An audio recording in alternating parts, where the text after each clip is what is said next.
ప్రియుడివైన మా తండ్రి, గోధుమ గింజ భూమిలో పడి చనిపోతేనే కానీ అది ఎలాగ మళ్ళీ జీవము కలిగి మొలిచి దిగుబడినిచ్చి అనేకులను పోషిస్తుందో, అలాగనే మనిషి కుమారుడై గోధుమ గింజ వలె చావవలసి ఉన్నదని సెలవిచ్చి నీ మరణము ద్వారాగా మాకు జీవమునిచ్చి మరణించిన ఈ నీ దినము నాడు నీతో ఉన్నవారికి చీకటి దినము, నిశ్శబ్దపు దినము. ఈ చీకటి నిశ్శబ్దంలో వారు మౌనంగా ఉండి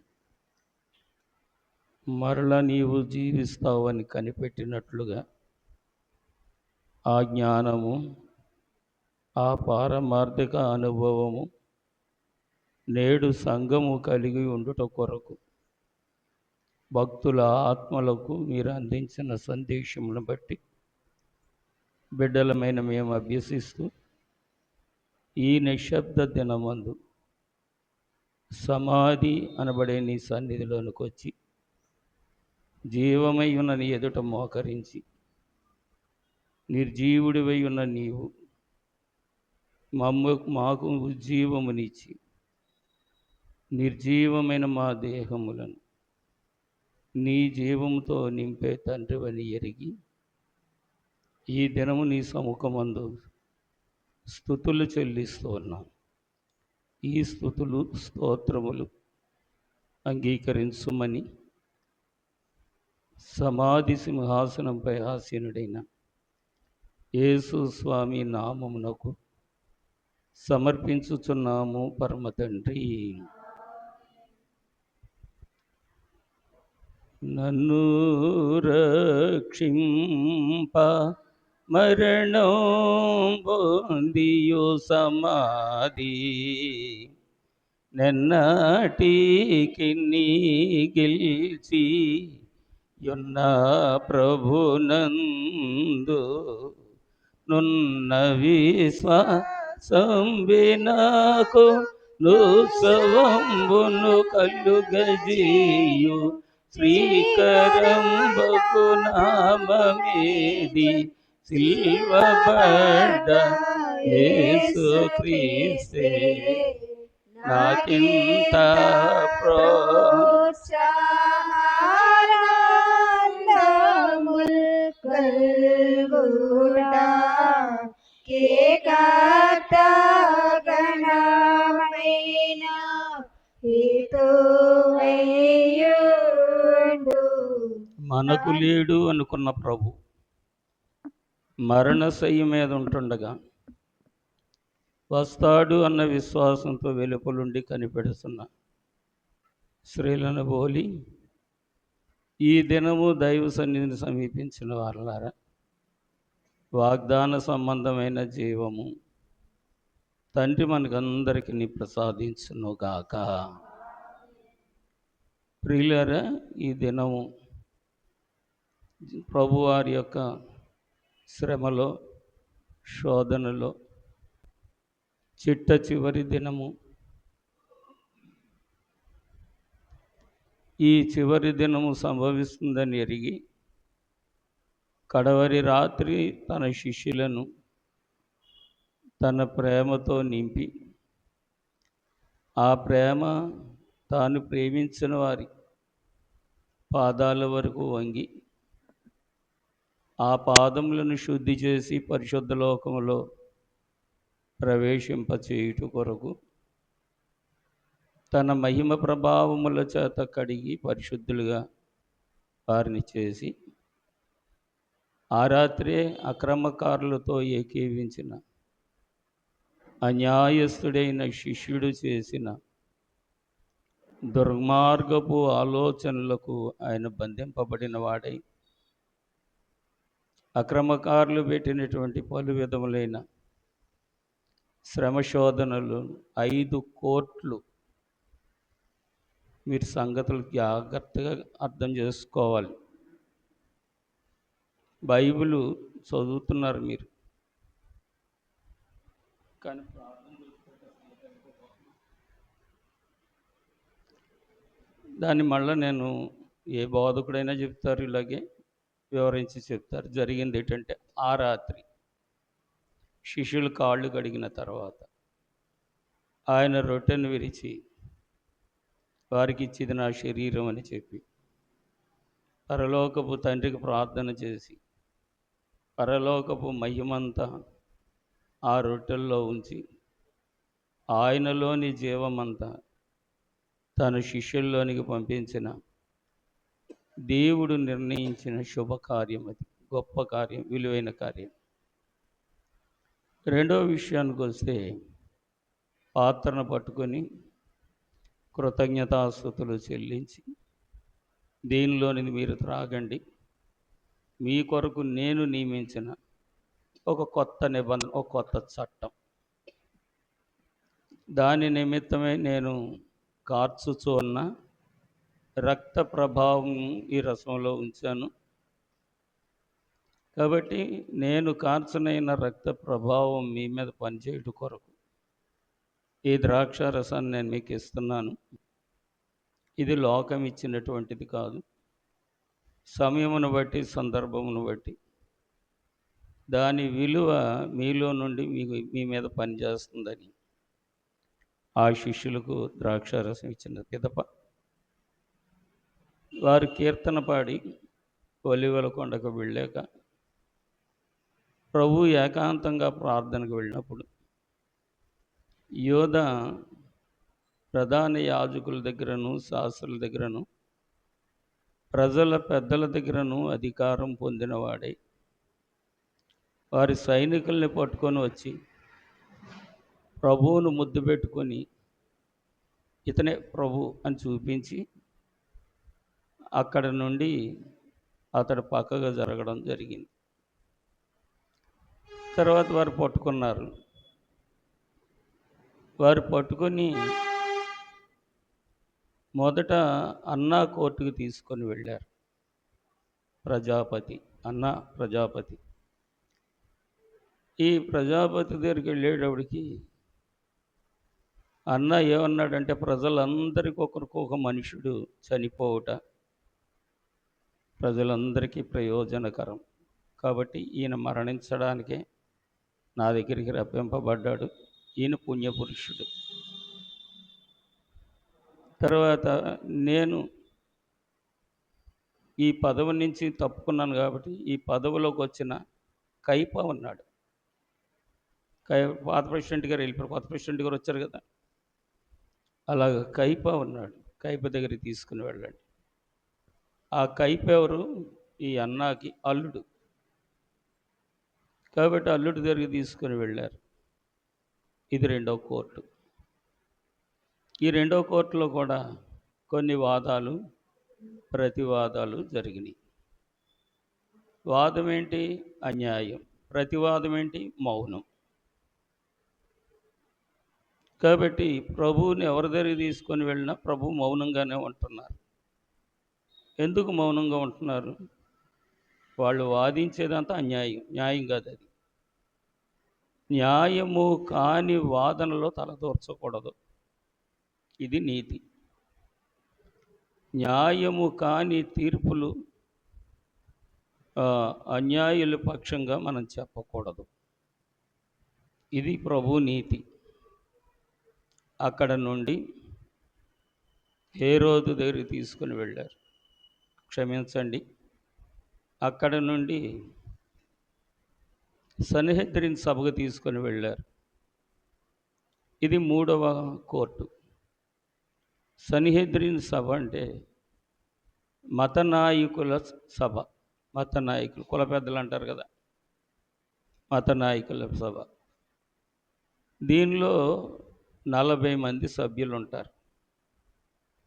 ఈ 40 మంది సభ్యుల్లో 40 మంది కలిసి చేసిన నిర్ణయము అమల్లోనికి వస్తుంది. కానీ ఈ 40 మందిలో ఒక ఆయన ప్రవేశించలేదు, ఏకీభవించలేదు. ఎందుకు ఏకీభవించలేదంటే,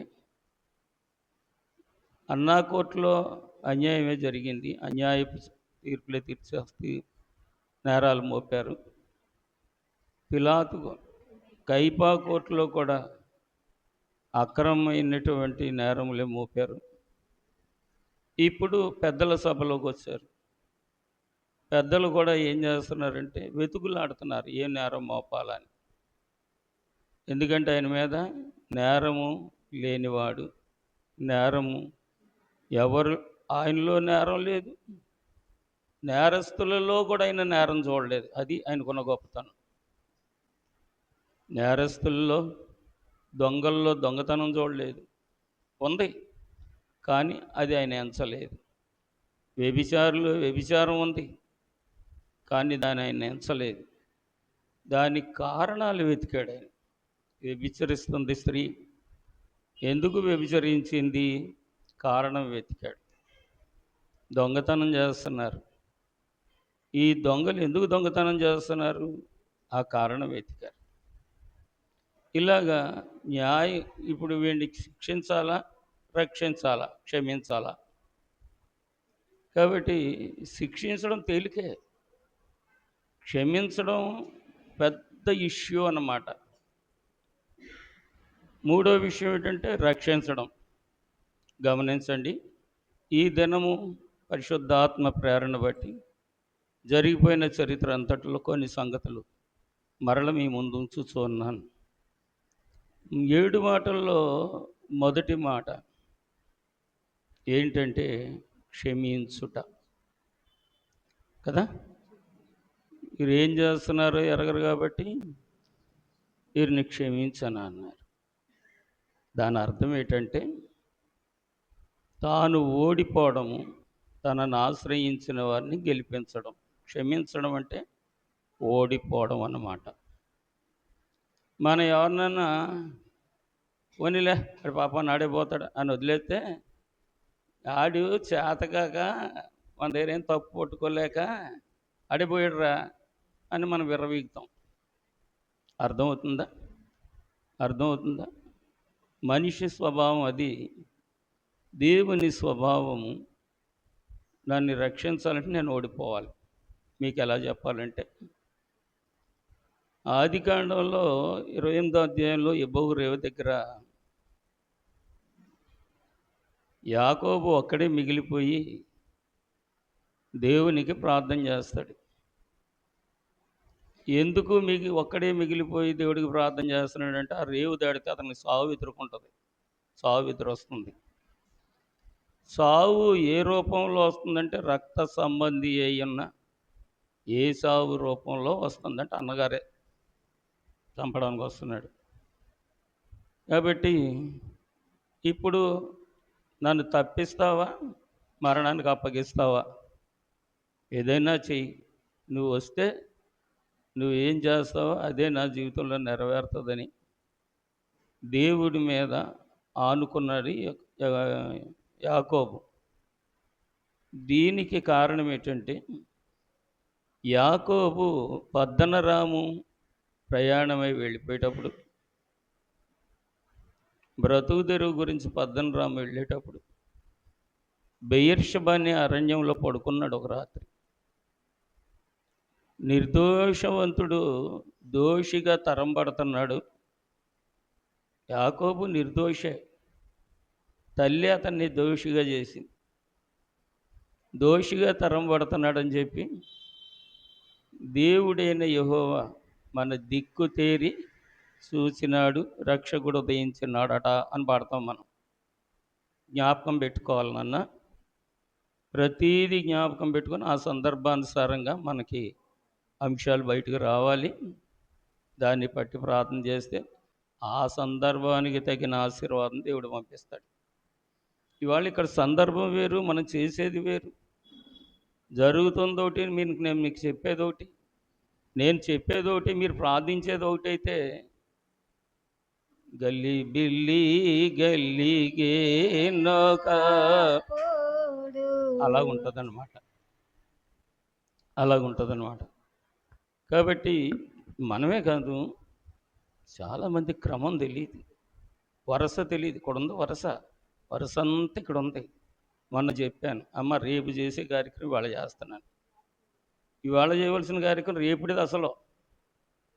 కానీ మన పద్ధతి బట్టి మన ఈ కార్యక్రమం ముందుకు సాగించుకెళ్ళడానికి కాబట్టి వెళ్ళాలి కాబట్టి ప్రభు అప్పగింపబడే రాత్రికి అడిగిన పాదాలు శిష్యులతో కూర్చొని భోజనం చేసే రోజు చేస్తున్నాను నేను అని మీకు చెప్పాను, గుర్తుందో లేదో.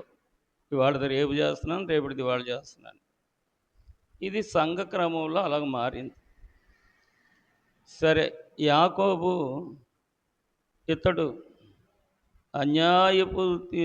అన్యాయముగా పారిపోతూ ఉన్నాడు కాబట్టి అతన్ని రక్షించాలి అని దేవుడైన యెహోవా ఆకాశము నుండి తేరి చూశాడంట. యాకోబు పడుకున్న స్థలంలోని ఒక గొప్ప నిచ్చెన దిగి ఉందంట. ఆ నిచ్చెన ఎక్కడి నుంచి వచ్చింది, ఎవరు వేశారని కలలో చూస్తే ఆకాశానికి ఉందంట. ఆ నిచ్చెన కొన దగ్గరేమో సర్వోన్నతుడైన దేవుడు నిలబడి ఉన్నాడట.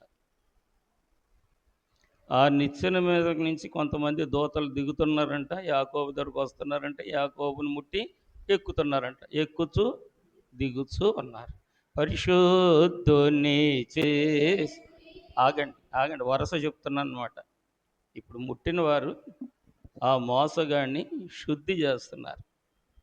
అన్యాయపు తీర్పు నొందుతున్నవాడిని నీతి మార్గంలో నడిపించడానికి దేవుడు ఆ అన్యాయస్తుడిని దర్శించాడు. అన్యాయం అతనిది కాదు, అతని కన్న తల్లో, అతడు పెరిగిన వాతావరణమో, అతడు తిరిగిన సమాజమో అతన్ని దోషిగా చేసింది. ఆ దోషముల పరిహారకుడు యేసే. ఈ వ్యాసము నమ్మితే నీకెంతో ధన్యుడవు, దేవదాసయ్య గారు చెప్పారు. ఇలాగ మనం అన్నీ పువ్వులు మాలగట్టుకున్నట్టు, పూసలు దండగూర్చుకున్నట్టు వాక్యంలో ఉన్న వరసలన్నీ, పద్ధతులన్నీ, దేవుని మనసంతా, నరుని పరిస్థితి అంతా వరుసగా క్రమపరుచుకోవాలి. కాబట్టి అప్పుడు దేవుడు దర్శనం ఇచ్చాడు. ఆ దర్శనం ఏం చేసిందంటే యాకోబు దరిద్రం అంతా కడిగేసింది. యాకోబు ఒంటరితనాన్ని అంతా తీసేసింది. యాకోబుని ధనవంతునిగా చేసేసింది, బలవంతునిగా చేసేసింది, భాగ్యవంతునిగా చేసేసింది. ఈ ధనవంతుడు, బలవంతుడు, భాగ్యవంతుడు తిరిగి మళ్ళీ తండ్రి దగ్గరకు వస్తున్నాడు. వచ్చే సమయంలో అన్న ఎదురొస్తున్నాడు. వీడు అబద్ధం ఆడి నన్ను మోసం చేసి నా తండ్రి దగ్గర ఆశీర్వాదం పట్టుకొని పోయి వీడు భాగ్యవంతుడే వస్తున్నాడని చెప్పిన సంగతి అన్నకు తెలిసింది. అన్న మంది మార్బలంతో వస్తున్నాడు కాబట్టి నేను బ్రతకడం కష్టమే, ఈ మరణం నుంచి తప్పించగలవాడు ఎవరైనా ఉంటే ఆ రోజు నాకు దర్శనం ఇచ్చాడే, ఆ బైర్షబ అరణ్యంలో భూమి ఆకాశములకు నిచ్చెనేసి దేవదూతలను పంపించి నాకు దర్శనం ఇచ్చిన దేవుడు ఇప్పుడు వచ్చి నన్ను ఆశీర్వదిస్తేనే నేను దాటి అవతలకి వెళ్తాను, లేకపోతే ఆడి చేతిలో చూడడం కంటే ఇక్కడే వస్తాను అనుకున్నాడు అనమాట. అక్కడ యాకోబు దగ్గరికి దేవుడు వచ్చి, ఏంటబ్బాయి అంటే, నువ్వు నాకు నన్ను ఆశీర్వదించు అని అన్నాడు. ఆశీర్వదించంటే కాసేపు దేవుడు మౌనంగా ఉన్నాడు. ఆశీర్వదించడానికి దేవుడువా, దేవదూతవా, ప్రవక్తవా కలబడిపోయాడు దేవుడితోటి. దేవుడు నరుడు పెనుగులాడిపోయారు. ఎవరు గెలుస్తారు? మణిగారు చెప్పండి, ఎవరు గెలుస్తారు? మీరు మీ పెదవులు శబ్దాలు వినబడుతున్నాయి కదా, శబ్దం వినబడట్లేదు, పెదాలు ఆడుతున్నాయి, కానీ ఎవరు గెలుస్తారు? దేవుడు గెలుస్తాడు. కాబట్టి దేవుడు గెలిస్తే నరుడు అన్యాయం అయిపోతాడు. దేవుని ఉద్దేశం ఏంటంటే ఎట్టివారినైనా, ఏ స్థలంలో ఉన్నవారినైనా రక్షించడమే ఆయన పని, శిక్షించడం కాదు. కాబట్టి అక్కడ తానోడి యాకోబుని గెలిపించాడు. ఆయన ఓడిపోయి మనిషిని గెలిపించాడు, దేవుడు ఓడిపోయాడు. ఈ వరస చొప్పున పిల్లలారా, దేవుడు ఎంతసేపు మనుషుల జయమును కోరతాడు, విజయమును కోరతాడు. ఈ రకంగా మరి క్షమాపణ అంటే మనిషి చేసిన పాపానికి దేవుడు క్షమించాలంటే ఆ పాపం ఈయన మీదకి వేసుకోవాలి, పాపిని పరిశుద్ధుని చేయాలి, పరిశుద్ధుడు పాపి అయిపోవాలి. కొరింథీ మొదటి పత్రిక 5:21 ప్రకారం. కాబట్టి దేవుడు పరిశుద్ధతను వదులుకున్నాడు. ఆ, ఆయన పరిశుద్ధ జీవాన్ని వదిలేసుకున్నాడు, తన బలమును వదిలేసుకున్నాడు. తను ఆశ్రయించిన మనిషిని మాత్రం గెలిపించి దీవించి జీవించుమన్నది దేవుని మనసు. నాన్న ఇలా చూడండి, బైబిల్ ఇప్పుడేం చూడకండి, ఇంటికి చెడిపోయిన రావడైపోతారు. కావలిస్తే రిఫరెన్స్ రాసుకోండి. ఇప్పుడు నేను చెప్పేటప్పుడు మీరు బైబిల్లో చెప్తే తర్వాత చెప్పే మాట మీరు చూసుకున్న తర్వాత చెప్పాలి, నేను అప్పటివరకు ఆగాలి, లేకపోతే అది ఎక్కడికో పోద్ది. కాబట్టి మరి ఇప్పుడు ప్రభు క్షమించడము అంటే తాను ఓడిపోవాలన్నమాట. తాను ఓడిపోతేనే పాపికి క్షమాపణ అన్నది వస్తుంది, లేకపోతే క్షమాపణ రాదు. ఎవరి కొరకు అంటే మనం పాడతాం, ఈ జగతి కొరకు, ఈ జనం కొరకు, ఇలా వరుస పెట్టుకోనండి. ఇప్పుడు ప్రభు సమాధిలో ఉన్నారు. ఈరోజు ప్రభు సమాధిలో ఉన్నారు.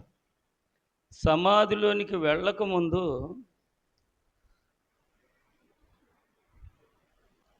ఈ 22 లూకాసు వార్త 28వ వచనంలో, నా శోధనలో నాతో నిలిచిన వారు మీరే అని అంటారు. వినండి, మీరు ఇప్పుడు చర్చకు వచ్చిన కారణం చెప్తున్నాను, ఇవాళ జరుగుతున్న కారణం చెప్తున్నాను. ఇది నమ్మిన వారి మీద ఆశీర్వాదం, నమ్మని వారి మీద బుగ్గుగా మిగిలిపోద్ది. లేఖనం అలాంటిది, వాక్యం అలాంటిది. రాత్రి నేను భానుతో కొంతసేపు మాట్లాడాను, మీరు అందరూ వెళ్ళిపోయారు, కానీ భాను కుటుంబంతో వచ్చాడు. నా రక్షణ, నేను, మా ఇలవేలుపులు, మా ఆరాధ్య దైవములు, మా పెద్దల యొక్క తిరస్కారము, వారు పట్టిన పగ, వారు బూనిన పన్నాగములు, ఆ చిన్నవాడిని లోకము పాపం ఎరగని వయసులో ఉండి వాళ్ళని ఎదుర్కొనవలసి వచ్చినప్పుడు, ఆ దేవుళ్ళు అని భూలోకంలో పిలువబడుతున్న వారు దెయ్యాలుగా వాళ్ళ పేర్లు చెప్తూ, నేను పలానా అని చెప్పి దెయ్యాలుగా నా మీద పడే సందర్భంలో నేను ఎరగకుండా నన్ను రక్షించే రక్షకుడు ఎవరో నా వెనకాతలుండి నన్ను నడిపించాడు. ఆయనే ఇవాళ అన్న వస్త్రము లేక అల్లాడిన నాకు అన్నాని వసగిన అన్న వస్త్రము నిన్ను కొలిచెదారావయ్యా నా యేసన్నా, నిన్ను కొలిచెదారావయ్యా. కాబట్టి ఇవాళ నాకు సర్వమైపోయాడు ఆయన. ఆ సంగతులు ఆ బిడ్డకి చెప్పి, టైం చాలా అయింది నాయన, మళ్ళీ కాసేపులో లెగుస్తాం కదా, మిగతా సగం ఇంటర్వెల్ తర్వాత చెప్తానని చెప్పేసి కథ ఆపేశాను అనమాట. అక్కడ రాత్రి తండ్రి, కొడుకు, తల్లి కూర్చొని ఈ చరిత్ర అనగా దేవుడు ఓడిపోవడం, పాపిని గెలిపించడం. పాపి పరమానమని నెత్తిన పెట్టుకున్న వాళ్ళు, వామనుడట ఆ కాలు తల మీద పెట్టి పాతాళానికి దొక్కేశాడంటే ఎవరిని చెప్పండి అమ్మా. కాబట్టి అలాగే చేస్తాం, కానీ మనకు చరిత్రలు తెలియవు, పేర్లు తెలియవు. అలాగా వీళ్ళని మనం ఎవరిని దేవుళ్ళని కొలుస్తాము. వాళ్ళు మనల్ని తొక్కేసేవాళ్ళు కానీ లేపేవాళ్ళు కాదు. మనల్ని లేపాలనుకున్నవాడు ఎవరో ఒక ఆయన ఉన్నాడు, ఆయన మనకు కనబట్టలేదు, వినబట్టలేదు. అందుకని నా వెనకబడ్డాడు ఆయన. నా వెనకబడి నాకు ఇష్టమైనవన్నీ తీసి పడేసి, నన్ను చంపజూసిన వారిని అగాధంలో తొక్కేసి, నన్ను మాత్రం సిలువ విజయోత్సవంతో ఊరేగిస్తున్నాడు ఆయన. దేవుడికి స్తోత్రం. ఆ వరుసలోకి రండి అంటున్నాను నేను, ఆ వరుసలోనికి రండి. మన దేవుడిగా దేనిని వెతుక్కోక్కర్లేదు, దేని కొరకు మనం పరుగులెట్టవలసిన అవసరత లేదు. ఇది కావాలి అని మనం ఆశించవలసిన అవసరం లేదు. తగిన సమయం ముందు అన్నీ నీ దగ్గరికి రావలసిందే. కృపాక్షేమములు నా వెంట వచ్చును. దావీదు 23వ కీర్తన చిట్ట చివరి వచనంలో ఈ మాట చెప్తారు. కాబట్టి ఇప్పుడు పిల్లలారా, ప్రభు ఏమన్నారంటే శిష్యులతో, నా శోధనలో నాతో కూడా నిలిచిన వారు మీరే. మరి మత్తయి సువార్తలో ప్రభు అప్పగింపబడిన తర్వాత ఆ గొర్రెల కాపరిని కొట్టుదును, గొర్రెలు చెదిరిపోవును అని చెప్పి ప్రభువు చెప్పారు అని వాక్యం చెప్పిన తర్వాత ఆ పారాగ్రాఫ్ చివర అయ్యేటప్పటికి ప్రభు అది చెప్పి ముగించేటప్పటికి శిష్యులందరూ చెదిరిపోయారు. ఎవరు లేరన్నమాట. ఎవరు లేకపోగా మరి ప్రభువు దగ్గర 72,000 పరలోక దూతల సైన్య సమూహం ఆయన్ను ఆవరించుంది. ఏ సమయంలో తండ్రి ఓడిపోయాను అంటాడో అప్పుడు ఈ దూతలు కలిసి భూమిని తలకిందులు చేసేస్తారనమాట. కానీ అనలేదన్నమాట, ఓడిపోయానని అనలేదు. తాను ఓడిపోతే తండ్రి ఓడిపోయినట్టుగా, అంటే దెయ్యం గెలిపించినట్టు. మరణమా నీ ముళ్ళు ఎక్కడ, మరణమా నీ విజయం ఎక్కడ, నా విజయమందు మరణపు ముళ్ళు విరిచివేయబడనని మొదటి కొరింథీ పత్రిక 15వ అధ్యాయం 53, 54 వచనాల్లో ప్రభువు మరణంలోంచి కూడా పోరాడి జయమునే చూశాడు, కానీ మరణాన్ని అపజయాన్ని ఎక్కడ ఒప్పుకోలేదు, ఎక్కడ కాంప్రమైజ్ అవ్వలేదన్నమాట. ఏనన్నా పిల్లలారా, అర్థమవుతున్నాయి నా మాటలు? చరిత్ర అర్థమవుతుందా? ఇప్పుడు ఇవాళ పాఠంలోకి వద్దాం. ఇవాళ పాఠం ఏంటంటే, చీకటి రాత్రి నీతి సూర్యుడు అందు తిమిరము క్రమ్ము గడియయ్యో, నా నీతి సూర్యుని అంత చుట్టెను బంధకంబోలు, నిందవాయువులెన్నో వీచెను కందు యేసుని ఆవరించెను, పందెముకనొక కాటు వేసెను పాత సర్పము ప్రభు యేసును. చాలు, మీకు అర్థమైంది అనుకుంటాను. దాని అర్థం కూడా చెప్తాను. దాని అర్థం ఏంటంటే, దేవుడు ఏదైనా తోట వేశారు, పరలోకం, భూమి మీదనున్న పరదేశు అని చెప్పాను. ఆ పరదేశుని ఏలుబడి చేసేవాడు దేవుని స్వరూపము, దేవుని పోలికలో ఉన్న ఆదాము. దేవుడు నాటిన అన్ని రకాల చెట్లు ఫలాలు దాంట్లో ఉన్నాయి, అంటే కావలసినంత జీవం దాంట్లో ఉంది. ఆ నది దాంట్లో ఉంది. ఆ నదిలో 4 పాయలు ఉన్నాయి. 4 పాయలు తూర్పు పడమర ఉత్తర దక్షిణాలకి ప్రవహిస్తూ ఉన్నాయి. తన ఏకైక కుమారుడు భూలోకమంతా వేసినటువంటి ఏదైనా వాటిలో, పిల్లలారా, తూర్పుకి వెళ్తే తూర్పులోని నది ఉండాలి, పడమటికి వెళ్తే పడమటిని నది ఉండాలి, ఉత్తరానికి వెళ్తే దక్షిణానికి వెళ్ళిన నది ఉండాలి. అయితే అక్కడికి ఒక దెయ్యం వచ్చింది. అప్పుడు దానికి రెక్కలుండి రెక్కలతో ఎగిరేదన్నమాట. ఎవరు? లూసిఫర్. ఎవరు వాస్తవ్యానికి అతడు? దేవదూతలలో మొదటి దూత. దూతలు అంటే ఉంటాయి, రెక్కలు ఉంటాయి వాళ్ళకి కదా. రెండిటితో ఎగురుతూ, రెండిటితో ముఖం కప్పుకొని, రెండిటితో కాళ్ళు కప్పుకొని, సైన్యములకు అధిపతి యెహోవా కదా ప్రతి తెల్లవారుజామున చేస్తున్నాం. ఆ దూతలలో ప్రధాన దూత అయిన వాడు ఏం చేశాడంటే, తండ్రి తంతే వచ్చి భూమి మీద పడి, తండ్రి రూపము పోలిక భూమి మీద ఉంది కాబట్టి దాన్ని నాశనం చేయాలనుకున్నాడు. అనుకొని ఏదేను వనంలోనికి ఎగిరి వెళ్ళాడు. ఈ సంగతి దేవుని స్వరూపము పోలిక గ్రహించలేదు. ఇప్పుడు చెప్పండి, నరులు ఎవరి పోలిక, ఎవరి స్వరూపం? దేవుని పోలిక, స్వరూపం.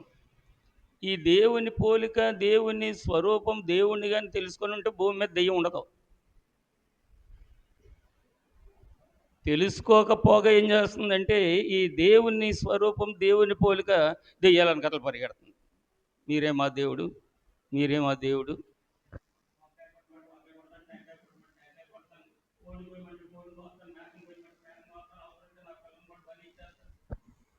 అని పిరికితనం. కాబట్టి దేవుడు ఏం చేస్తుంటే, అబ్బాయి రే, నా రాజ్యాన్ని నువ్వు పాడు చేసావు, బయటకు పో అని చెప్పి ఆదామును తోసేసి, ఏయ్ సాతానా, నీకు ఎంత ధైర్యమే నా రాజ్యంలోకి వచ్చావు, అని చెప్పి దాన్ని ఇక మీదట నువ్వు ఎగరకుండా కడుపుతో పాకుతూ మంటిని తింటూ మంటిలో బ్రతుకుదువుగాక అని చెప్పి దాన్ని శపించి ఏదేను వనంలోంచి బయటకు పంపించేసి కెరూబులను అంటే అగ్ని జ్వాలధారులైనటువంటి కెరూబులను భూమి మీదకు పంపించి అగ్ని జ్వాలలతో మండుతున్న ఖడ్గాలు వాళ్ళ చేతికి ఇచ్చి కావలి పెట్టాడు ఏదేను వనానికి దేవుడు. ఆదికాండ 3వ అధ్యాయం చివరి వచనంలో ఈ మాటలు ఉంటాయి. అయిపోయింది. ఇప్పుడు దీనికి చోటు లేదు. చోటు లేక ఏం చేసింది? అవ్వమ్మ దగ్గరికి వచ్చింది. అవ్వమ్మ కూడా బయటకు వచ్చేసింది కదా. ఆదాం బయటకు వచ్చేసాడు, అవ్వమ్మ బయటకు వచ్చేసింది. ఈ బయటకు వచ్చేసిన వాళ్ళు భలేగా వచ్చేసారు దేవుని రాజ్యంలోంచి బయటికి. జ్ఞాపకం పెట్టుకోండి ఈ మాట. దేవుని రాజ్యంలోంచి తప్పిపోయేవారు, దేవుని నియమంలోంచి తప్పిపోయేవారు. అనివార్యాలు ఇన్నున్నాయి, ఇంతకంటే ఎక్కువ ఉన్నాయి. అవసరాలు ఇంతకంటే ఎక్కువ ఉన్నాయి, కానీ అవసరమైనది ఒక్కటే. మరియా దేవుని పాదాల దగ్గర కూర్చున్నది. అది నా మాట కాదు కదా, దేవుని మాట. వింటావా? వినగలుగుతావా? విని ఆచరించగలుగుతావా?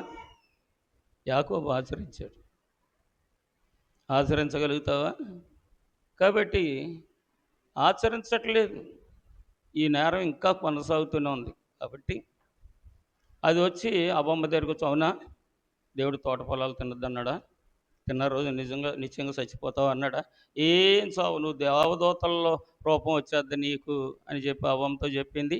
అవ్వమ్మ పక్కన కూర్చోవయ్యా, ఓ మంచి మాట చెప్తాను అని 2 ముద్దలు పెడుతూ 2 పళ్ళు తినిపించి, ఈ పళ్ళు తింటే మనం దేవదూతలం అయిపోతామయ్యా. ఎంత చక్కగా చెప్తారో మాటలు. వాళ్ళకి అవసరమైనప్పుడు పనికిమాలిన మాటలన్నీ ఇదే ప్రయోజనకరం అన్నట్టుగా ఎంతో చక్కగా ముచ్చటగా చెప్తారనమాట. దెయ్యాలు అలాగే చేస్తాయి. దెయ్యాలకు స్నేహితులైన వాళ్ళు ఎవరో ఉన్నారు, వాళ్ళు అలాగే చేస్తారు. కాబట్టి అది అయిపోయిన తర్వాత అప్పుడు దేవుడు వచ్చి, ఆదామా ఎక్కడ ఉన్నావయ్యా అంటే, ఎక్కడ ఉంటానయ్యా? చెట్టు పక్కన కాకున్నాను.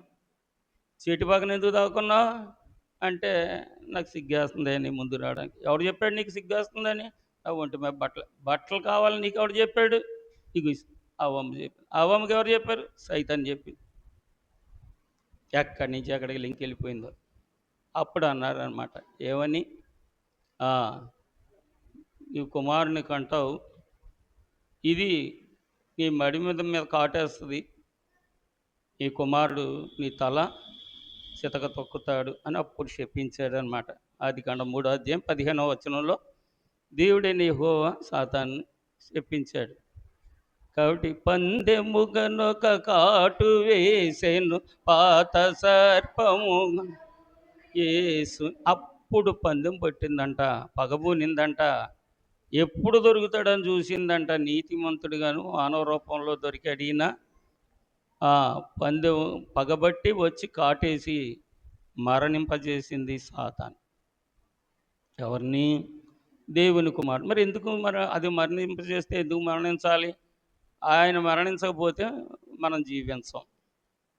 మనం జీవించాలంటే మనము అంటే ఆయన శోధనలో, మళ్ళీ చెప్తున్నాను, ఆయన శోధనలో ఆయనతో పాటు ఉన్నవారు. ఒక ఎగ్జాంపుల్ చెప్తానరా.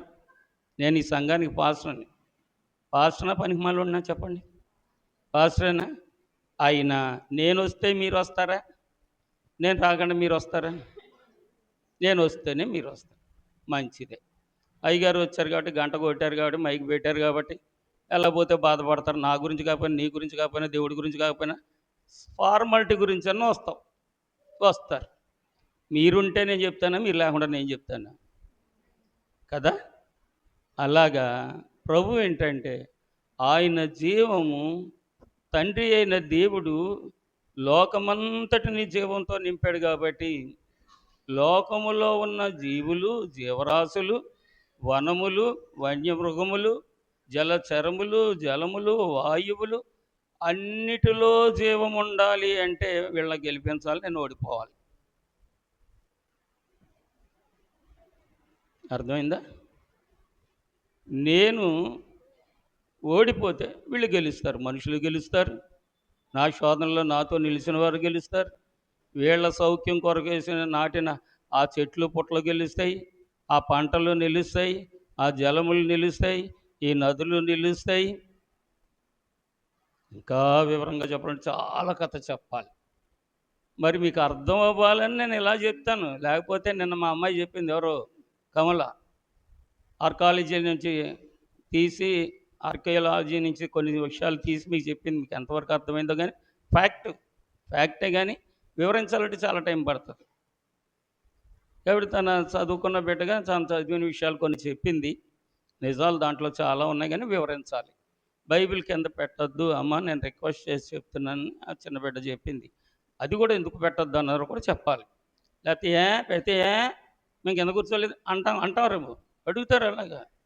కాబట్టి ప్రతిదానికి వివరం చెప్పాలి. కాబట్టి ఇలాగా అరటిపండు ఒలిచి మీకు అర్థమయ్యేలా చెప్పినా చెప్పినా చెప్పినా బాబు బోల్డు పనులండి బాబు, బోల్డని జ్ఞాపకాలండి బాబు, బోల్డని బాధ్యతలండి బాబు, బోల్డంత భయం అండి బాబు, బోల్డని ప్రయాణాలండి బాబు, దేవుడు ఉంటే తర్వాత చూసుకుందాంలేండి అనుకున్నవారు రేపు పొద్దున తీర్పులోకి వస్తారు. అది అది ఆ రోజు యేసయ్య రోజు. చాలు చాలు పాడితే చాలా వస్తుంది. కాబట్టి ఇప్పుడు కరుణామయుడిగా ఉన్నాడు, ప్రేమామయుడిగా ఉన్నాడు, దయామయుడిగా ఉన్నాడు, రక్షకుడిగా ఉన్నాడు, తగ్గించుకునేవాడిగా ఉన్నాడు, శిక్ష మన మీద శిక్ష తీసి తన మీద వేసుకునేవాడిగా ఉన్నాడు. ఇప్పుడు ఆఫ్టర్ డెత్ సెకండ్ సూన్ అంటే రెండోసారి వచ్చేటప్పుడు మనిషిగా ఉండడు, ఉగ్రతతో, భయంకరమైన ఉగ్రతతో. ఒక అబ్బాయి ఒక చిన్న తప్పు చేశాడు. తల్లిదండ్రులు ఉన్నతమైన స్థాయిలో ఉన్నారు. ఉన్నతమైన స్థాయిలో ఉన్న తల్లిదండ్రులు ఈ అబ్బాయి చేసిన తప్పుకి పోలీస్ కేసు పెట్టి, వాళ్ళు ఎవరో అవతల వాళ్ళు పోలీస్ కేసు పెట్టి ఈ కుర్రాన్ని తీసుకెళ్ళి జైల్లో పెట్టేశారు.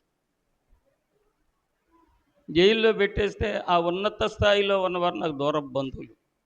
వాళ్ళు ఏమన్నారంటే, తమ్ముడు ఇలా జరిగింది, నువ్వు కొంచెం పలుకుబడి ఉన్న మనిషివి, నీ మాట ఎవరైనా వింటారు, ఎవరైనా ఒప్పించగలిగిన మాట నీ దగ్గర ఉంది, మేమేమో పోలీసుల దగ్గరికి వెళ్ళలేం. కాబట్టి కొంచెం దీన్ని ఏమన్నా సాల్వ్ చేయగలిగితే, పరిష్కారం చేయగలిగితే, ఇప్పుడు కాదులేండి, ఓ 25 ఏళ్ల క్రితం చేయగలిగితే కొంచెం మాకు సహాయం చెయ్యి, నీ రుణం ఉంచుకోమని అన్నారు. ఎవడ రుణం ఎవడకు కావాలి. నేను పోలీస్ స్టేషన్కి వెళ్ళాను. రైటర్ దయానంద్ అన్నట్టు 2 టౌన్ పోలీస్ స్టేషన్లో. అతని ఇల్లు ప్రతాపనగర్ బ్రిడ్జి దగ్గర, పవర్ స్టేషన్ దగ్గర ఇల్లట. రైటర్ దగ్గరికి వెళ్ళాను. ఎవరు నువ్వు, ఏం కావాలి అన్నాడు. అయ్యా నేను 77 పలానా సందర్భంలో వచ్చాను. పేరు విన్నాడు కదా, నిరీక్షణరావు అన్న పేరు విన్నాడు, దయానంద్. లింకప్ అయిందనమాట. నిరీక్షణరావుకి దయానంద్కి క్రైస్తవుడు, అలా లింకప్ అయ్యింది. అప్పుడు ప్రాబ్లం సాల్వ్ చేయడానికి చిన్న అగ్రిమెంట్ కుదుర్చుకున్నాను, పరిస్థితిని చక్కబెట్టి కేసు కొట్టించేశాను. అప్పుడు ఆయన అన్నారనమాట, ఏమనుకోకు బ్రదర్, మాకు కానిస్టేబుల్ ట్రైనింగ్ ఇచ్చేటప్పుడు, హెడ్ కానిస్టేబుల్ ట్రైనింగ్లోకి వచ్చేటప్పుడు, ఎస్ఐ ట్రైనింగ్లోకి వచ్చేవాడికి ఒక 6 నెలలు తిట్టడానికి, 9 నెలలు టార్చర్ పెట్టడానికి ట్రైనింగ్ ఇస్తారు మాకు. మేము మనుషులమే కానీ మనుషుల మాటలతో ఎలా చంపేయాలో, ఎలాగ కఠినంగా మాట్లాడాలో ఒక 6 నెలలు మాకు ట్రైనింగ్ ఇస్తారు. ఆడిని భయపెట్టి బంధకాల్లో పెట్టి అవసరమైతే దెబ్బలు కొట్టి ఆడి దగ్గర నుంచి వసూలు చేసే విధానంలో 9 నెలలు ట్రైనింగ్ ఇస్తారు పోలీస్ ట్రైనింగ్లో అన్నాడు. అప్పుడు నాకు అర్థమైంది, ప్రతిదానికి ఉగ్రతకి అంటే దానికి ఒక ట్రైనింగ్ ఉంటుంది, ఒక శిక్షణ ఉంటుంది, ఒక కారణం ఉంటుంది. ఇలాగా వాళ్ళు ఇప్పుడు చూడండి, పోలీస్ స్టేషన్కి వెళ్ళగానే ఎలా మాట్లాడతారంటే, రండి బాబు కూర్చోండి బాబు, ఏంటి మీ పరిస్థితి అంటారా? ఎవరా నువ్వు, ఎక్కడి నుంచి వచ్చి ఏం చేశారు,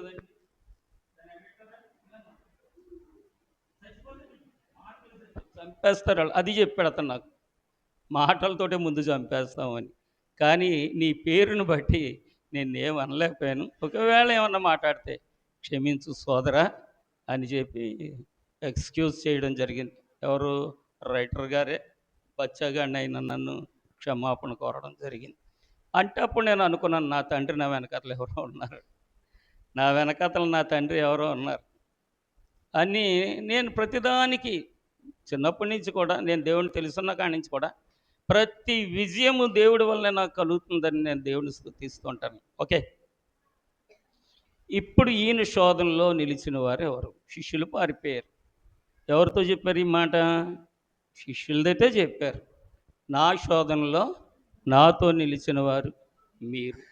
అనగా ఇదే దినము? శోధన దినం.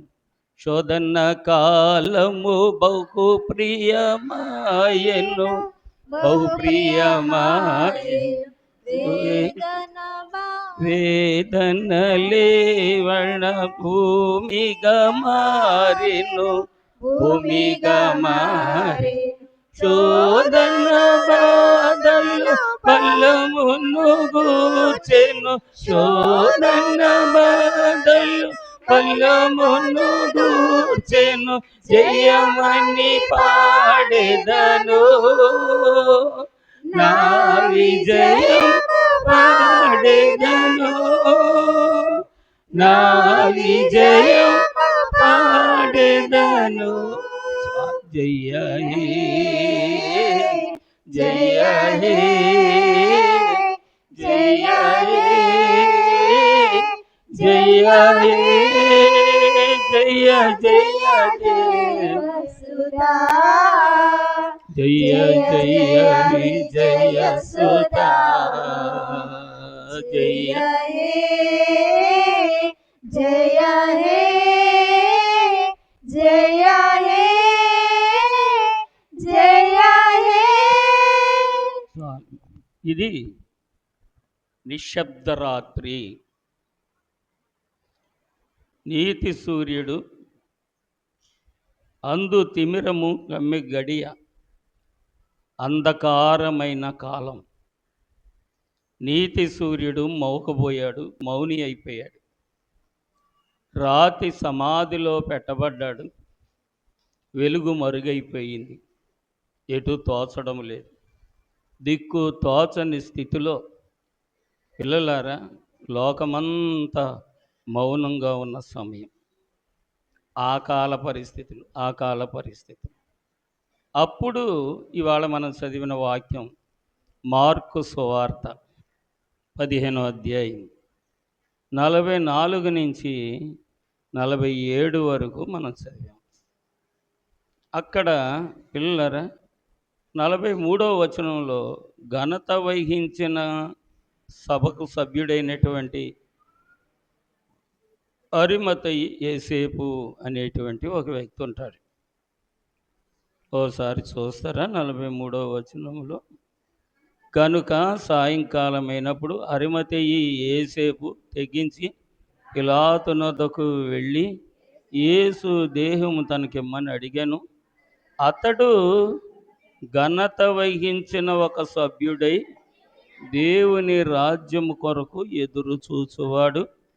పిలాతు ఆయన ఇంతలోనే చనిపోయినని ఆశ్చర్యపడి ఒక శతాధిపతి తన యొద్దకు పిలిపించి ఆయన ఇంతలోనే చనిపోయినా అని అతన్ని అడిగాను. శతాధిపతి వలన సంగతి తెలుసుకొని యేసేపునకు ఆ శవమును అప్పగించెను. అతడు నారబట్ట కొని ఆయనను దింపి ఆ బట్టతో చుట్టి బండలో తొలిపించిన సమాధి యందు ఆయన్ని పెట్టి ఆ సమాధి ద్వారమునకు రాయి పొర్లించెను. మగ్దలేని మరియయు యేసే తల్లి అయిన మరియయు ఆయన ఉంచబడిన చోటు చూసిరి.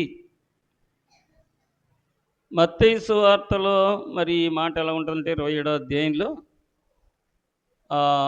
యేసు శిష్యులలో ఒకడైన అరిమతయి యేసేపు, అతడు ఘనత వహించిన సభలో సభ్యుడు, అంటే గనులుండే సభలో సభ్యుడు.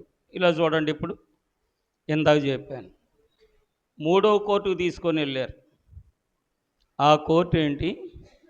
ఏం కోర్టు అది? ఆ,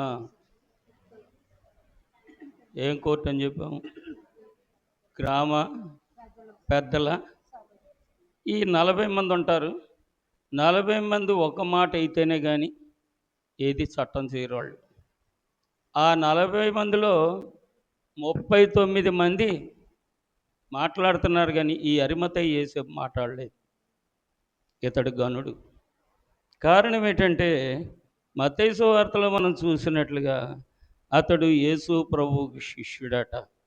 యేసు ప్రభువుకి శిష్యుడైపోయాడు అరిమతయి యేసేపు. మత్తయి సువార్త 27వ అధ్యాయము.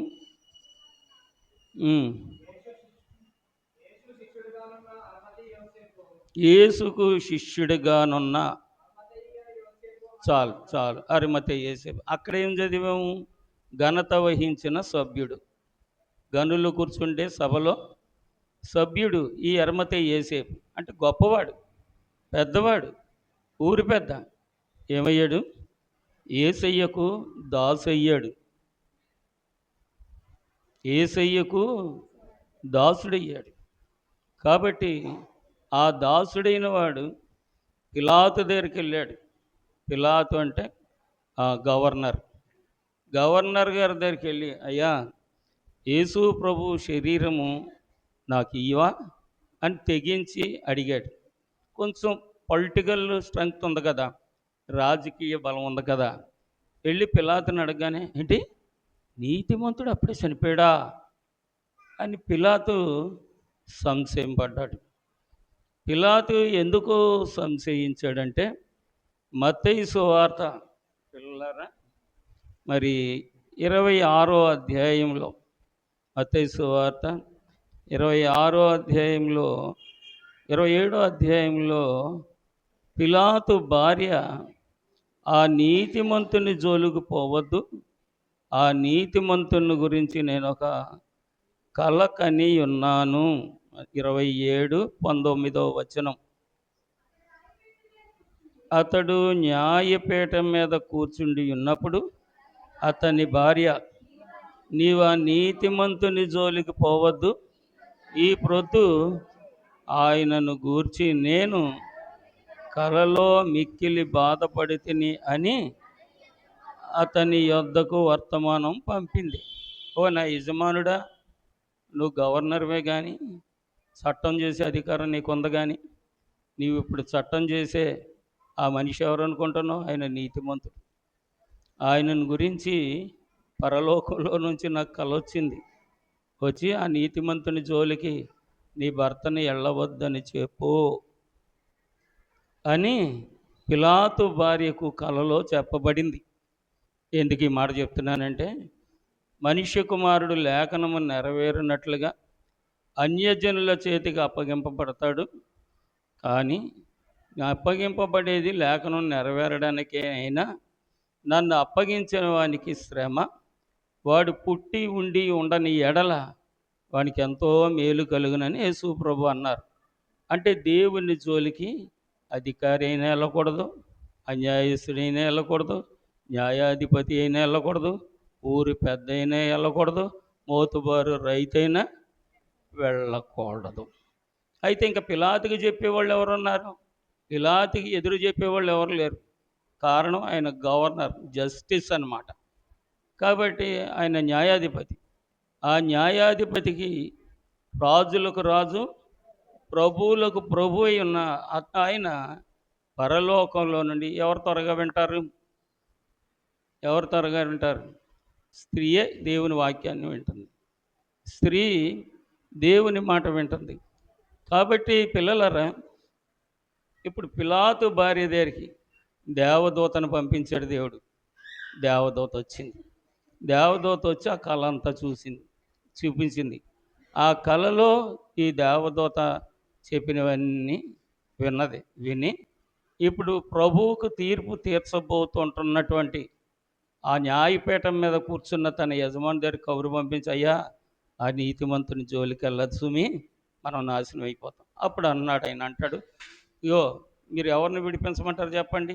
బరబ్బా ఒకడున్నాడు, యేసు ప్రభు ఒకడున్నాడు, ఈ పస్కా పండగ రోజుల్లో ఒకరిని విడిపించడం నాకు ఆనవాయి కాబట్టి మీ కొరకు ఎవరిని విడిపించమంటుంటే ఆ ఖైదీ ఉన్నాడే, ఆ దొంగోడు ఉన్నాడే, మాన ప్రాణాలు తీసేసే బరబ్బా ఉన్నాడే, వాడిని వదులు, యేసుని బంధించి అంటున్నారు. అంటే ఈ దెయ్యం ఎంత గొప్పదో ఆలోచించండి. ఈ దెయ్యం లోకమంతటిని ముసుగేసినటువంటి దెయ్యం అన్నమాట. కాబట్టి అప్పుడు ఆయన అంటాడు, ఆహా అలాగా, అయితే ఓ పని చేయండి, ఈ నీతిమంతుల్లో నాకు ఏ దోషం కనబడలేదు, నాకు ఏ దోషం కనబడలేదు కాబట్టి ఆయన మీ చేతులకు అప్పచెప్తున్నాను. ఈ రక్తాపరాధం, ఈ నీతిమంతుణ్ణి మరణానికి అప్పగించిన రక్తాపరాధం నా చేతులకు అంటకుండా నా చేతులు కడిగేసుకుంటున్నానంటే అప్పుడు వాళ్ళు ఏమన్నారంటే, మా మీద ఉన్నాయి, మా పిల్లల మీద ఉన్నాయి, మా తరాల మీద ఉన్నాయి, నీతిమంతునికి వ్యతిరేకంగా చేసిన ఆ పాపమే మా వంశాల మీద, మా తరాల మీద, మా జీవితాల మీద ఏలుబడి చేయని అని కోరుకున్నారంట. 3 రాళ్ళు తన ఇంటిని ఓడబెరుకుకోవడం. అందుకనే నేను ప్రార్థనలో చెప్తాను, అమ్మా ప్రతి అంశంలో ప్రతి దినము సందర్భానుసారంగా ఆ సంగతినెత్తి ఆ సంగతికి మనం ఎక్కడ ఒదగగలుగుతాం ఆ రీతిలోనే ప్రార్థన చెయ్యండి. ఇది ఇలాగ వదిలేసి మనకు అలవాటైన ప్రార్థన చేయకండి అని ఎందుకు చెప్తానంటే, మనకే తెలియకుండా ఏదో ముసుగు మనమే పడిపోతుంది. సాతాను బహు యుక్తి గలవాడు ఏం చేస్తాడు, మాయ మాటలతో మనల్ని మభ్యపెట్టేసి దేవుడితో ఉన్నామని అనిపించి మన నేత్రాలకు గుడ్డితనం కలగజేస్తాడని ఎఫెసీ పత్రికలో ఉందా? చదువుతుంటారు కదా. ఇది ఎవరు లోకంలో ఉన్న వాళ్ళకి కాదు, మనకే. మరి మీకు చెప్పేవాళ్ళు ఎలా చెప్తున్నారు నాకు తెలియదు, కానీ నాకు చెప్పేవాళ్ళు ఇలాగే చెప్పారు. నాకు చెప్పింది నా ప్రభువే, ఏ బోధకుడు నాకు చెప్పలేదు. బోధకుల దగ్గర నేను ఏం తర్ఫీదు పొందాను? పరిచర్య, ఎలా పరిచర్య చేయాలి, ఎలాగ ఒదిగి ఉండాలి, ఎలాగ వెంబడించాలి, ఎలాగ వినయంగా ఉండాలి, ఎలాగ విధేయతగా ఉండాలి, ఎలా ప్రార్థన చేయాలి, ఎప్పుడు ప్రార్థన చేయాలి, ఎలాగ శుద్ధిగా ఉండాలి, ఎలా శుభ్రం చేసుకోవాలి, ఎలాగ మనుషులను ఆదుకోవాలి, ఎలాంటి మనుషులను ఆదుకోవాలి, ఎలాంటి పరిస్థితుల్లో ఆదుకోవాలి, ఈ సంగతులు గురువుల దగ్గర నేర్చుకున్నాను.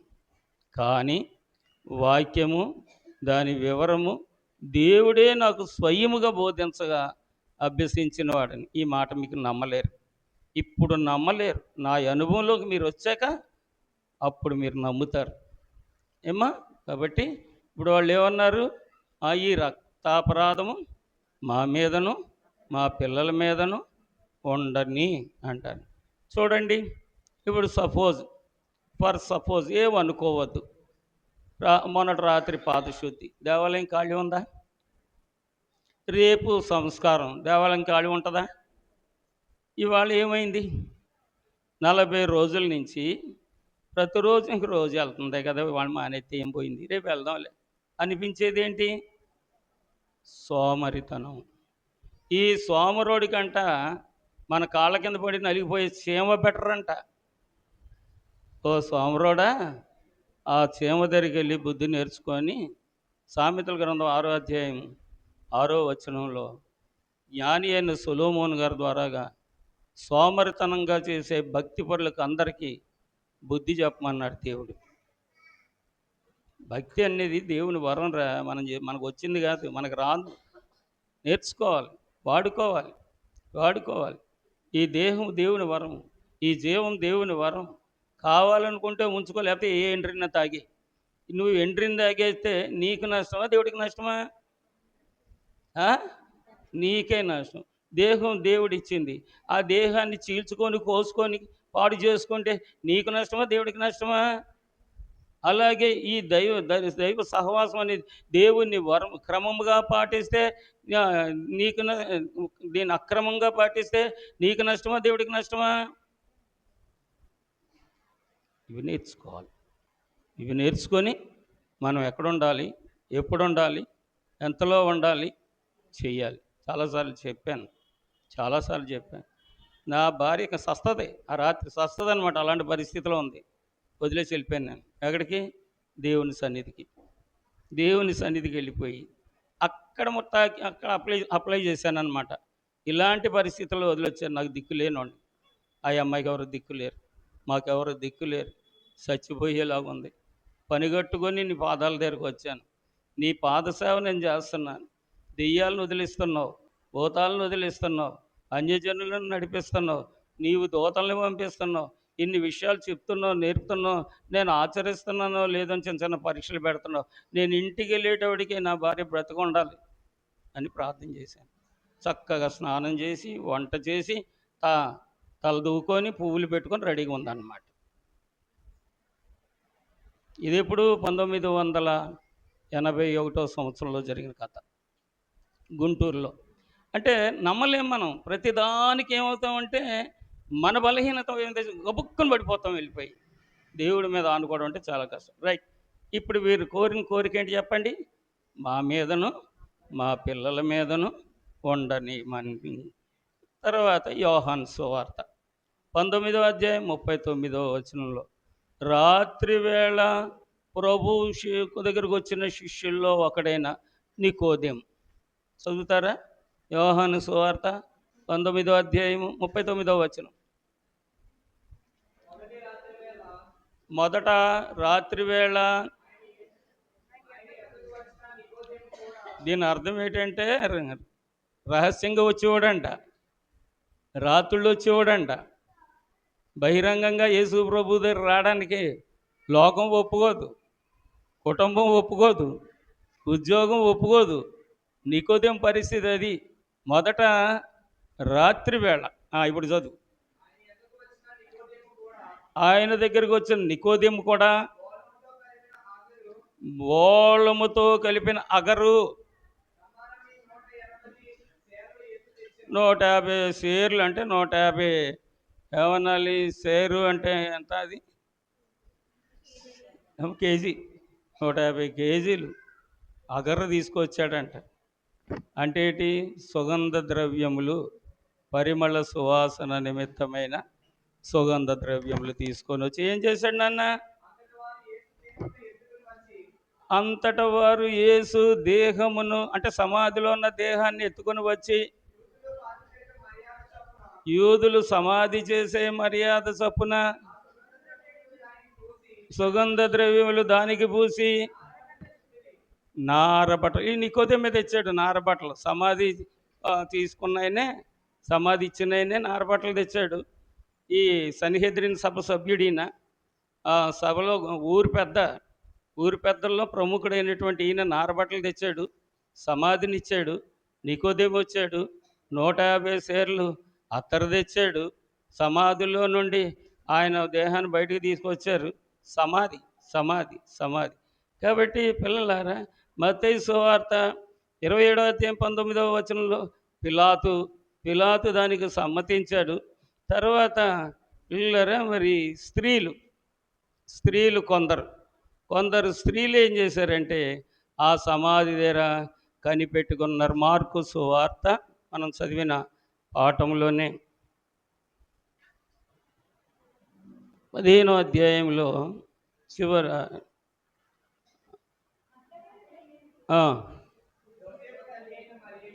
యోసేపు తల్లి అయిన మరియయు ఆయన ఉంచబడిన చోటును చూసిరి. వీరు కూడా లేచి వస్తా అన్నాడు కదా అని చెప్పి సమాధి దగ్గర కూర్చున్నారట. పిల్లలు, యేసు ప్రభు శోధనలో నిలిచిన వారు ఎవరు? శవాన్ని ఎప్పుడు తీసుకుపోతారో వాకిట్లో నీళ్లు జల్లేసి తలకి అడిగేసుకొని తలుపులు వేసేసుకుందాం అనుకునేవారా?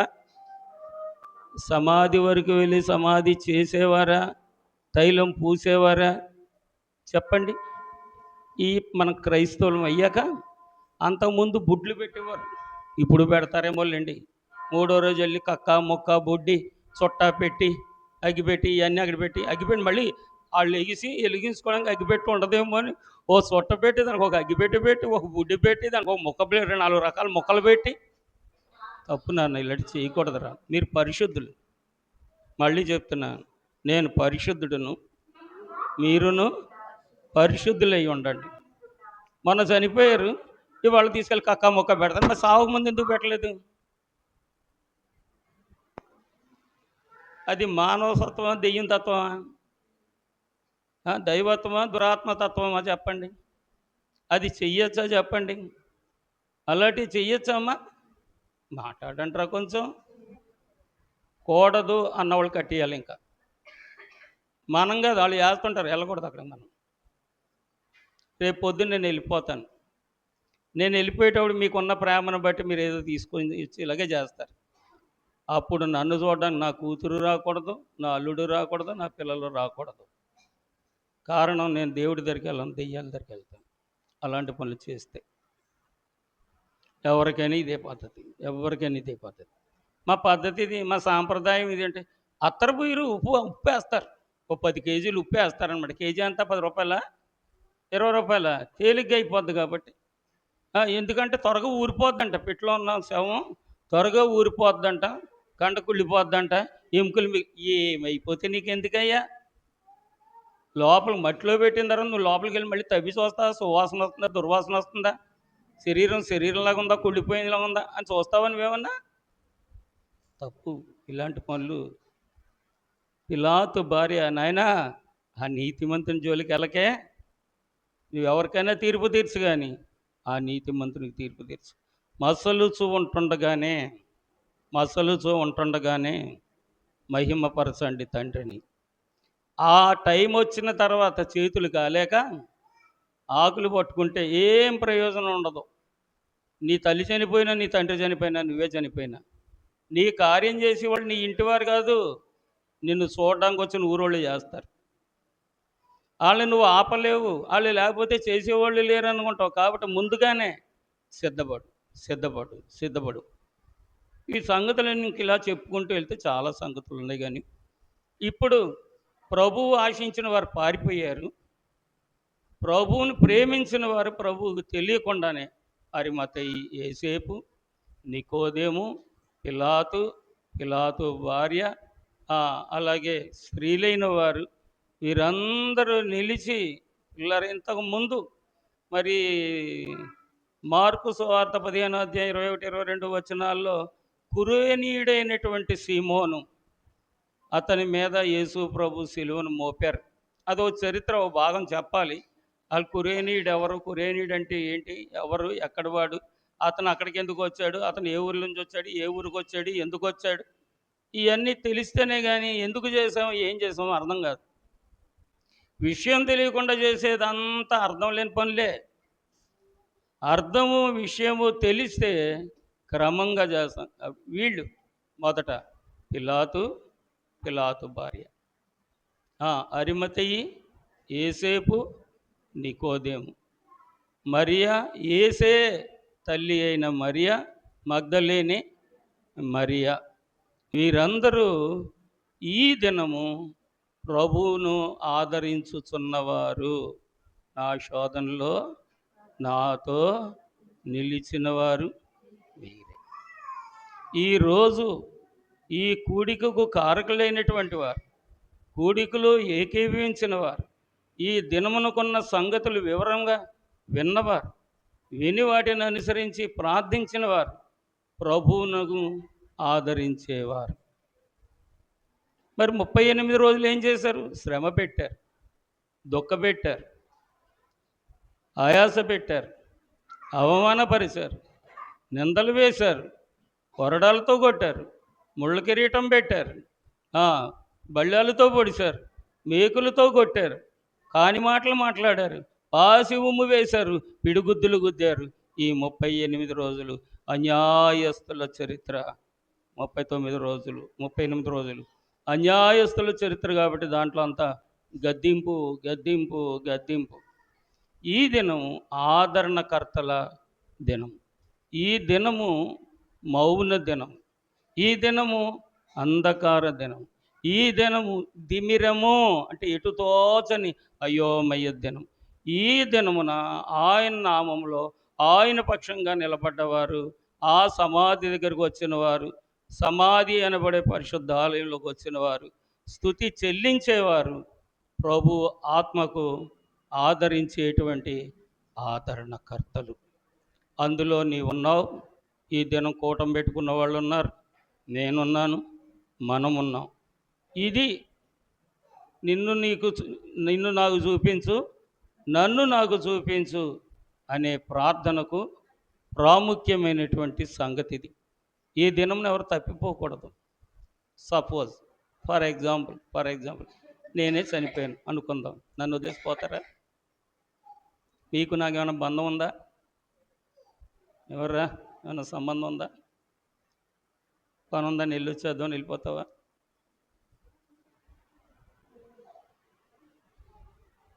చెప్పండి, వెళ్ళొచ్చా? దీన్ని ఏమంటారు? శోధనలో నిలిచిన వారు అంటారా, అక్రమకారులు అంటారా, స్వార్థపరులు అంటారా? అంటే అర్థం కాక ఏమంటారంటే మమ్మల్ని ఎలాగంటారా, మాకు అట్టం మీకేం తెలుసు అంటారు. తప్పు. నీ జన్మ ఎవరిది? నీ జీవం ఎవరిది? నీ దేహం ఎవరిది? నీ 5 ఏళ్ళు నోటికి ఎవరు అందిస్తున్నారు? నీ కంటికి వెలుగు ఎవరు ఇస్తున్నారు? నీ కాలికి నడక ఎవరు చెప్తున్నారు? నీ హృదయానికి ఆలోచన ఎవరు చెప్తున్నారు? నీలో ఉన్నవాడు కదా, కాదా? అవును అన్నవారు గీత దాటడానికి వీల్లేదు, కాదన్నవారు మీ ఇష్టం. అవ్వమ్మ పరిస్థితి. కాబట్టి విషయాన్ని, పిల్లలు మళ్ళీ చెప్తున్నాను, విషయాన్ని తెలుసుకోండి, వాక్యాన్ని చదవండి, అనుసరించండి, అనుకూలమైన ప్రార్థనలు చేయండి. ఆ అనుకూలమైన ప్రార్థనలో నుండి దేవుడు కానీ మన హృదయాన్ని కరిగిస్తే పశ్చాత్తాప పడండి, లేని ఎడల కృతజ్ఞత చెల్లించండి. పశ్చాత్తాప పడండి. పశ్చాత్తాపం లేదనుకో, రాలేదనుకో, అక్కర్లేదనుకో, కృతజ్ఞత మాత్రం చెల్లించు. మరి పశ్చాత్తాపం చేస్తే, పశ్చాత్తాప పడితే అది కృతజ్ఞత. ఒక్కోసారి మనకి ఏదైనా లోటు వచ్చినప్పుడు, అవసరం వచ్చినప్పుడు, ఆపద వచ్చినప్పుడు ఏడుస్తాం కదా. ఏడుపు ఏమిటి? కృతజ్ఞత. ఆ పశ్చాత్తాపం ఏంటి చెప్పండి? కృతజ్ఞత. ఇవాళ ఏం అవసరం లేదు, పప్పల పండుగ చేసుకుంటున్నాం కదా, ఎక్కడ నొప్పులు లేవు, చేద్దామన్న ప్రార్థన రావట్లేదు, మోకరిద్దామన్న శరీరం సహకరించట్లేదు. కృతజ్ఞత చెల్లించి, ఈ దినమును కొరకైన కృతజ్ఞత చెల్లించి. ఇది దేవుని యొక్క నియమం. అంతేగాని చెయ్యి కాలిందని కొండెత్తేసేది దైవ సహవాసం కాదు. అబ్బాయి అర్థమవుతుందా? మగబిడ్డలు అర్థమవుతున్నాయా సంగతులు? ఎప్పుడూ దేవునికి ఎదురు చెప్పవద్దు, అప్పుడు నువ్వు వర్ధిల్లుతావు. కాబట్టి వీళ్ళు సంబంధం లేని వాళ్ళు, మమకారంతో నిండిన వారు, అయ్యో ఆయన నీతిమంతుడని అనుకున్నవారు, ఆయన పట్టించుకునే వాళ్ళు ఎవరు లేరు. నేను వెళ్ళి పట్టించుకుంటాను, నా సమాధిని ఆయనకి ఇస్తాను, నా వస్త్రాన్ని ఆయనకి చూడతాను, నా అత్తర ఆయనకి పోస్తాను, ఆయన బయటకు వచ్చే వరకు నేను కనిపెడతాను, నేను అక్కడే ఉంటాను, ఈ నీతిమంతుని జోలికి నేను వెళ్ళను, ఈ నీతిమంతుని గురించి నింద నాకు వద్దని చెయ్యి కడుక్కున్నవాడు ఆయన శోధనలో ఆయనతో పాటు నిలిచినవారు. నాన్న, అమ్మ అర్థమవుతుందా? యేసుక్రీస్తు వారి కథ వినుడి దేశీయులారా, యేసుక్రీస్తు వారి కథ వినుడి దోషకారులను రక్షింప, దోషములంటని రీతిగనే దాసుని రూపంబుతో మన ధరణిలో వెలసిన దేవుడో యేసుక్రీస్తు వారి కథ వినుడి దేశీయులారా, యేసుక్రీస్తు వారి కథ వినుడి. దేవుని చరిత్ర తెలుసుకొని దేవుని పూజించండి, ఆరాధించండి, వెంబడించండి, ప్రార్థించండి. దేవుని మాట అనే మూట కలిగి ఉండండి. కృప మీ అందరికీ తోడైండును గాక.